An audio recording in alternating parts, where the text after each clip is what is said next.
शेष होइछि सबु कल्पना जल्पना। शेष में पंजाब नुआ मुख्यमंत्री होइछन्ति चरणजीत सिंह चन्नी।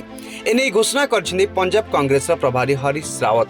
चंडीगढ़ में होइथिबा कांग्रेस विधायक दल बैठक में चन्नी नाँ उपर मोहर लगा पूर्व सुखजिंदर सिंह रंधावा नाँ मुख्यमंत्री पर सुपारिश होइथिबा जणा पड़िथिला, किंतु चरणजीत सिंह चन्नी को मुख्यमंत्री करने को दल निष्पत्ति नेछि।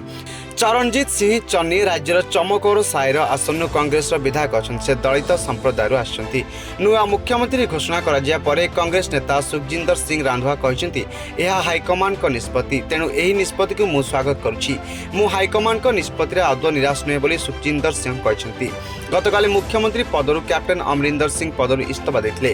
यापर काहाकू कराजियो मुख्यमंत्री से नहीं आज विधायक दल बैठक बसिथिला। शेष चरणजीत सिंह को पंजाब मुख्यमंत्री करने को दल निष्पत्ति नेछि।